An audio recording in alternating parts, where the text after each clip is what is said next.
Behave. Okey, behave kita mungkin ada tetamu. Okey. Siapa jaga jamuan? Abang sini je.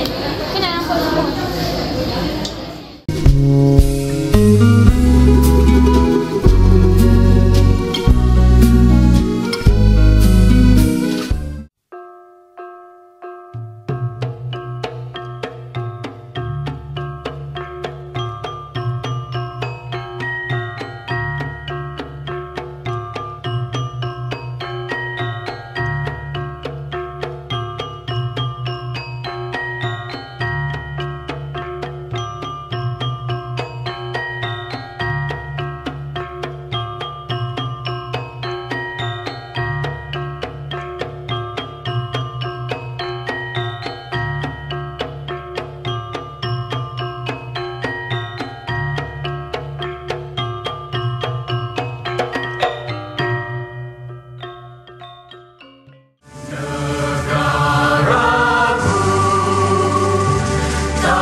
Warahmatullahi wabarakatuh dan salam sejahtera.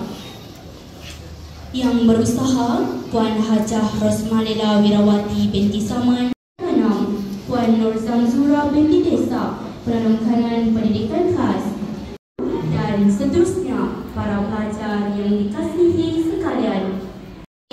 Bagi tahun 2025, saya Nordini Najwa binti Abdul Rani Dan saya, Muhammad Adam Firdaus bin Abdul Hamid akan mengacarkan majlis ini sehingga sangat dihargai. Moga majlis bertambah. Pelajar yang telah menamatkan pengajian di tingkatan 6. Fi ni'amahu wa yukafi'u mazidah wa taqdilana biha jami'il hajat. Ya Allah, Tuhan yang Maha Pemurah lagi Maha Penyayang dan rendah.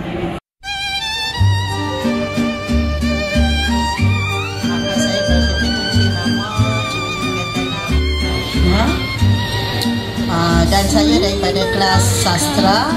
Di celah waktu burung pun pulang ke dahan redu.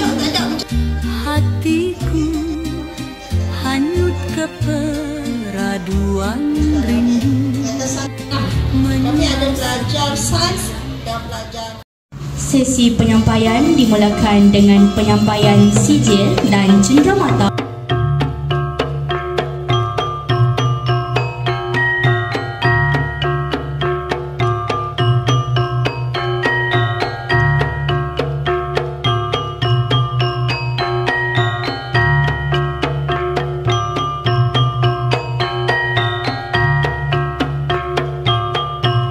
Dipersilakan Nur Baini Nabila binti Nur Syah dan Nur Aisyah Balkis binti Muhammad.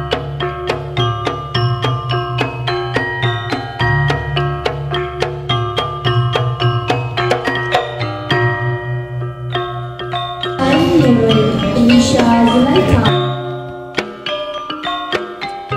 Dipersilakan Nurul Najihah binti Abdul Syahid.